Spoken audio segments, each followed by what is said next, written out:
खबर पाली से है, जहां जिला कलेक्टर अंशदीप आज सोजत दौरे पर रहे।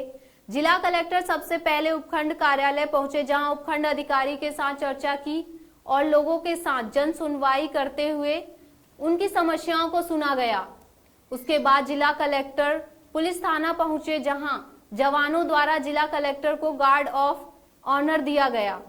उसके बाद जिला कलेक्टर ने पुलिस उप अधीक्षक डॉक्टर हेमंत कुमार, उपखंड अधिकारी दौलत राम चौधरी के साथ पुलिस थाने का जायजा लिया और व्यवस्थाओं को देखा।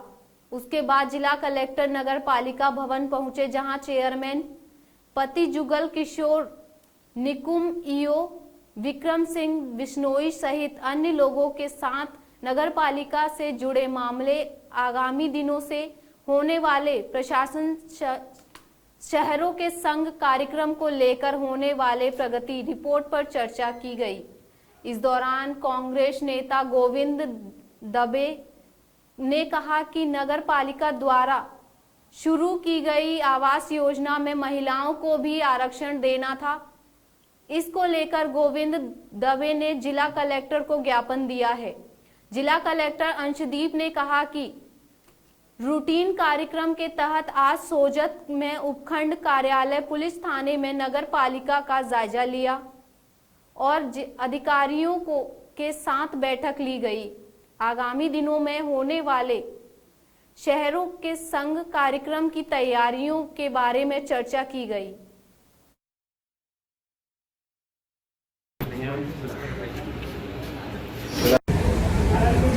आज जैसा कि आप सभी को पता है कि सोजत में जिला कलेक्टर महोदय का दौरा हुआ है, तो हमने कांग्रेस के जो हमारे प्रतिनिधिमंडल है उन्होंने जनता की आवाज़ को उठाते हुए जो ये अभी सामान्य आवासीय योजना करके जो अपनी नीम नदी रोड पे जो नगर पालिका ने आवंटन किया है, जो लॉटरी खोली है, उसको लेकर जो आरक्षण की प्रक्रिया को लेकर धांधली हुई है, उसके विरोध में हम लोगों ने ज्ञापन दिया और माननीय जिला कलेक्टर महोदय से चर्चा की। इसमें ऐसा है कि उन्होंने ओबीसी वर्ग और प्रत्येकता, विधवा, इन सभी का आरक्षण की पूरी प्रक्रिया से हटा दिया और अधिवक्ताओं को भी 5% दिया जाना था, लेकिन वो उनको भी अधिवक्ताओं को आरक्षण नहीं दिया गया। तो इसको लेकर हम लोगों ने माननीय जिला कलेक्टर महोदय को ज्ञापन दिया है और उनसे चर्चा की है। तो उन्होंने माननीय डीडीआर साहब को भेजने को कहा है और इस प्रक्रिया में तुरंत रोक लगाकर या उसकी पुनः जांच कराकर आगे करने के लिए कहा है। पाली जिले के बाहर के कितने आवेदन है, इसकी कोई जानकारी है? बाहर के आवेदनों की जानकारी नहीं, लेकिन है। और इस प्रक्रिया में पारदर्शिता नहीं बढ़ती गई। जो आरक्षण है, जो आरक्षण की पहले विज्ञप्ति के समय उनकी कोई कैटेगरी नहीं बनाई गई और ये एक दिन उसी दिन जब ये लॉटरी निकलेगी उसी दिन सुबह ये कैटेगरी बनाई गई है। और इस कैटेगरी के तहत किस प्रक्रिया प्रत्येकता, विधवा, जो अपने ओबीसी वर्ग है, अधिवक्ता है, उनको जो दिया जाना चाहिए था वो ईडब्ल्यूएस को वो आरक्षण नहीं दिया गया। हमारे राजस्थान के माननीय मुख्यमंत्री श्री अशोक जी गहलोत ने 72वें वन महोत्सव और घर घर औषधि वितरण कार्यक्रम की शुरुआत की है। हमारी प्राचीन जो संस्कृति है और जो प्राचीन चिकित्सा पद्धति है, उसमें औषधीय पादपों का विशेष महत्व है। इस योजना के अनुसार आगामी 5 वर्षों में हमारे प्रदेश की 1 करोड़ 26 लाख परिवारों को निःशुल्क औषधीय पादप भेंट किए जाएंगे। यह योजना राजस्थान में संभवतः पहली ऐसी योजना है जो इतनी व्यापक और इतने विस्तार से की गई है और लोगों को जन जागृति पैदा करने के लिए ये काम किया गया है। हमारे जो वन विभाग है वह अपनी पौधशालाओं में इन पौधों को तैयार करेगा और लोगों में वितरित करेंगे। जितनी भी प्राकृतिक आपदाएं हैं, वो जैसे कि ग्लोबल वार्मिंग है, अनावृष्टि है, अतिवृष्टि है, बाढ़ है, सूखा है, ये सभी प्रकृति के संतुलन बिगड़ने के कारण हो रहे हैं। और जो मानव है अपने निजी स्वार्थ के लिए पेड़ों को अंधाधुंध काटते जा रहे हैं, जिससे कि प्रकृति का संतुलन बिगड़ता जा रहा है। अगर हमें अपनी प्रकृति को, अपनी पृथ्वी को बचाना है तो हमें अधिक से अधिक मात्रा में वृक्ष लगाने होंगे, जिससे कि हम अपनी भावी पीढ़ी को रोग प्रतिरोधात्मक क्षमता भी प्रदान कर सके। इस दिशा में भी यह बड़ा कदम है कि ताकि भविष्य में यदि कोविड की वापस लहर आए तो उसमें लोगों को राहत मिल सके। LIC ने क्लेम सेटलमेंट के सरल तरीके अपनाए हैं कि कोरोना काल में लोग एक दूसरे से मिलते नहीं हैं, जिसके कारण जो उनकी औपचारिकता है, जैसे डेथ सर्टिफिकेट है या चिकित्सा का प्रमाण पत्र वगैरह है, तो इनको क्या किया है कि भाई जो एजेंट्स हैं और जो विकास अधिकारी है उनको अथॉरिटी दी गई है कि आप भी लिख के दे देते हैं कि फलाना पॉलिसी धारक की डेथ हो गई है और उसको सत्यापित कर देते हैं, तो उसके आधार पर निगम जो है उसका डेथ क्लेम बहुत ही शीघ्र उसके नॉमिनी के खाते में दे रही है। और हमने इस वर्ष इतने सारे क्लेम दिए जिसमें बहुत ही औपचारिकताओं का ध्यान रखा गया है और साथ साथ जितना कम समय में अधिक से अधिक क्लेम सेटलमेंट का हमने किया है, जो एक वास्तव में एक मिसाल है। अब यदि जो वंचित परिवार हैं उनको जोड़ने के लिए कोई योजना?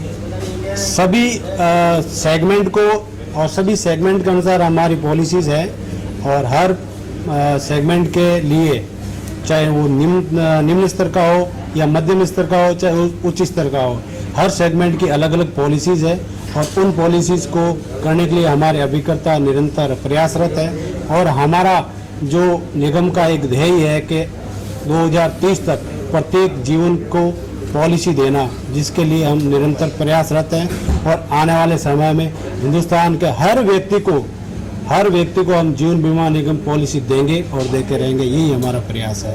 अगर जुड़ने वाले आदमी को या लोगों को कोई तरह का कभी नुकसान हो ही नहीं सकता।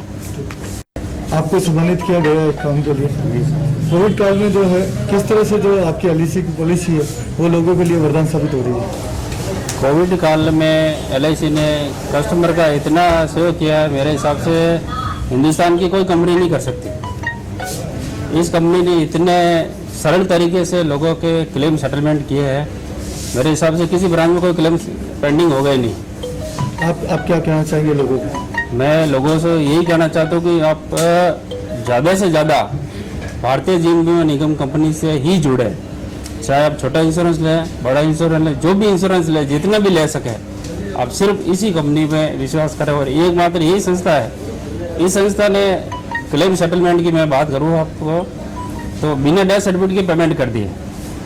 जिनके डेथ सर्टिफिकेट अभी जारी नहीं हुए, सिर्फ चेयरमैन क्लब मेंबर या हायर क्लब मेंबर लिखने दे दिया अपनी लेटर पैड पे कि इनका डेथ हो गया, उनका पेमेंट कर दिया, चाहे 10 लाख का, चाहे 20 लाख का, चाहे 50 लाख का। हमने 25-25 लाख, 60-60 लाख के क्लेम बिना डेथ सर्टिफिकेट LIC के कर दिया।